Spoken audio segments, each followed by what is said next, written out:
one of the greatest champions in Canadian football history and a true example of a former player who has dedicated his life to players in need of assistance. This is Hector Pothier. Hector Pothier was born June 12, 1954 in St. Catharines, Ontario.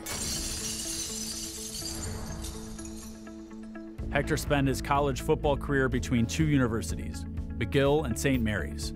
At St. Mary's University, Hector became one of the best offensive linemen. Pothier led his fellow Husky team to win their first CIAU title in 1973, which followed a 19-17 win over Wilfrid Laurier in the Atlantic Bowl. He was nominated twice for the J.P. Metras Trophy as the CIAU's top lineman, and claimed the trophy in 1975 as the top CIS lineman in the country. Not only was Hector the first offensive lineman in the AAUS, but no St. Mary's lineman has won the trophy since Pothier. Hector earned 4 All-Conference honors and 3 All-Canadian honors. After heading to McGill University and graduating with a teaching diploma, Hector Pothier began his 12-year Canadian Football League career with the Edmonton Eskimos. From 1978 to 1989, Pothier had a remarkable career as an Edmonton Eskimo offensive lineman. As an outstanding lineman, Hector and the rest of the team won 5 consecutive Grey Cup championships between 1978 and 1982, and again in 1987, where he served as an Eskimo captain. Hector was named a CFL All-Star in 1981, and the Western Division All-Star in 1981, 1987, 1988, and 1989. In 1989, Hector's last season with the Edmonton Eskimos, he was awarded the league's Tom Pate Memorial Award for his outstanding service in the community. After a successful 12 years with the Eskimos, Hector stayed in Edmonton, where he began his long career as a public school educator and outstanding community member. Pothier is the founder and first president of the CFL Alumni Association. Currently, Hector is the Edmonton Eskimo Alumni Association representative on the CFLAA Board of Directors, as well as an Edmonton Eskimo Alumni Association executive member. Serving as chairman of the board of CFLAA Support Fund, Pothier is one of the committee members who evaluates applications from former players in need of assistance. In 2014, Hector, along with his former teammate Bill Stevenson, were inducted into the Edmonton Eskimos Wall of Honor at Commonwealth Stadium. Serving as current principal of Kemiosik School, Hector has lived both his dreams of being a successful educator and football player while continually giving back to his community. Hector and his wife, Louisa, have a daughter, Isla, and reside in Edmonton, Alberta, Canada. Let's hear it. The Gridiron Greats is proud to induct Hector into their Hall of Fame.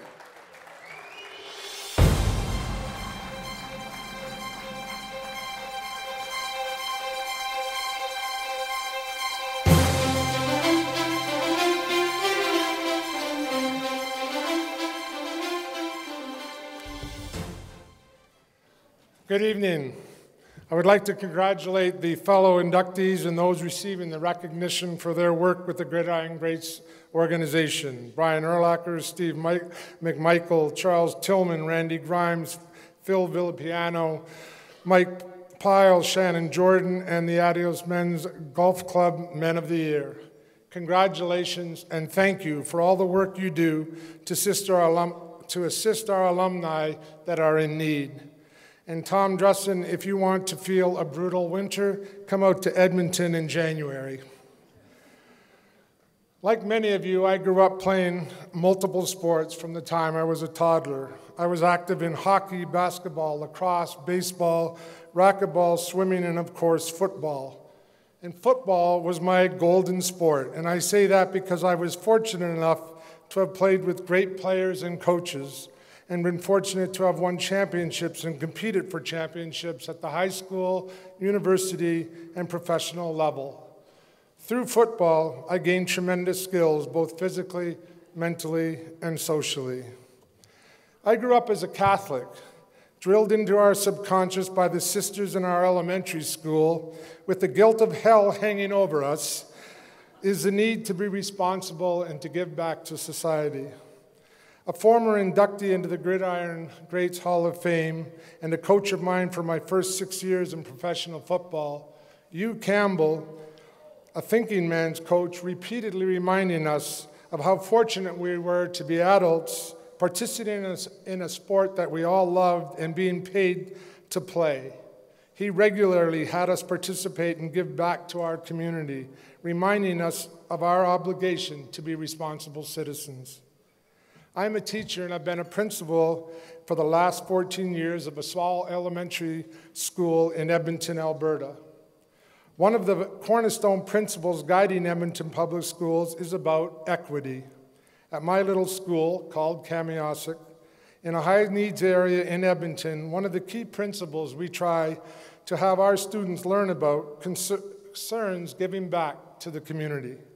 Every class throughout the school does at least one project giving back to others.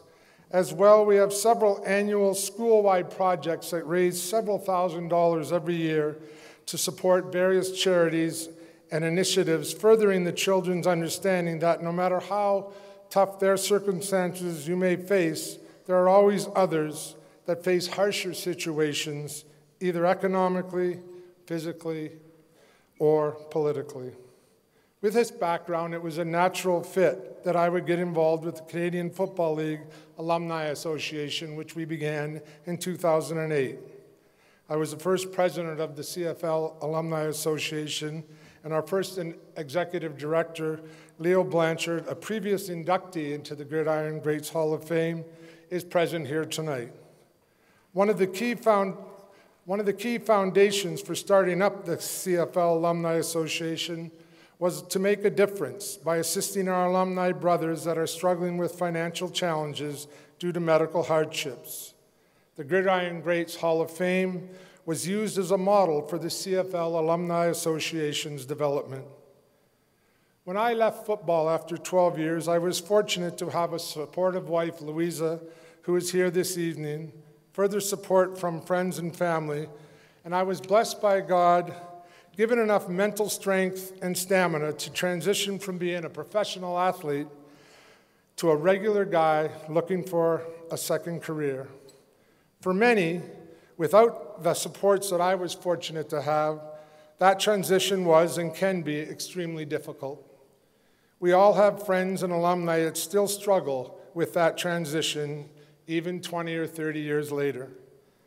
The Canadian Football League Alumni Association assists as best we can alumni that face the challenge of addictions or physical disabilities. One of our key fundraisers is the Canadian Football League Alumni Association's Legend Lunch, held at Grey Cup, which is our national championship, and during that week on the Friday before the game, each year that since its inception, this event has developed, and under the guidance of Leo Ezrins, who, as I said, is our first executive director, and we try each year to make the event more successful than the year before. Last year in Edmonton, we hosted the event and were able to raise the most amount ever raised. And I'm glad to be able to say that this year, Calgary, which hosts the Grey Cup Legends Luncheon, may again surpass the success of our event last year. These funds are critical, allowing us to assist our struggling alumni members. We do our best to support our membership, and one of the fortunate advantages is that in Canada, we have universal health care, which helps us keep the costs down for our alumni that reside in Canada. Our alumni in the United States face much higher costs, much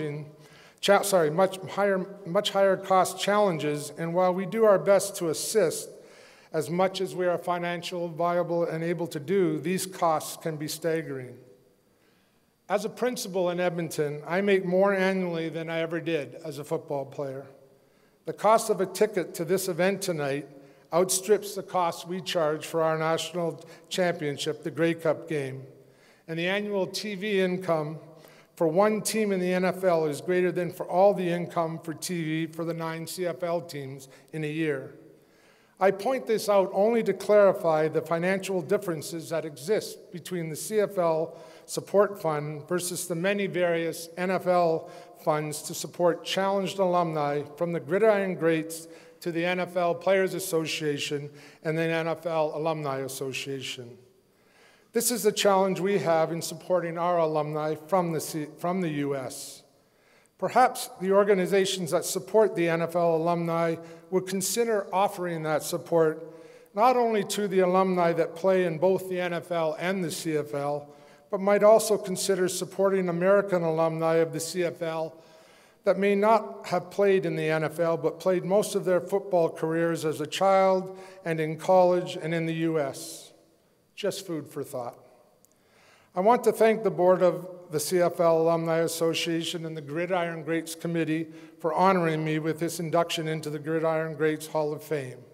I am thankful for the efforts the alumni supporting alumni in need that are recognized. This connection across the border between the Gridiron Greats Hall of Fame Committee and the CFL Alumni Association is greatly appreciated by the CFL Board of Directors.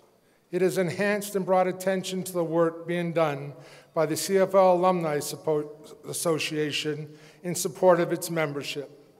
And just before I say thank you and good night, I want to remind you that even if you can't give the $5,000 or the $2,000 or the $1,000 or the $100, don't leave tonight without giving a $5 or a $20, whatever it is you can afford, because every nickel and every dime adds up and will help those guys that really need our help. 2 years ago, we had another one of our alumni commit suicide. And I'd like to say it would be the last time, but it probably won't be. But we do what we can to help those guys as much as we can. And we'd really appreciate it, no matter what you can support and what you can help, that you fill out one of these and help us out. Thank you much for this honor today.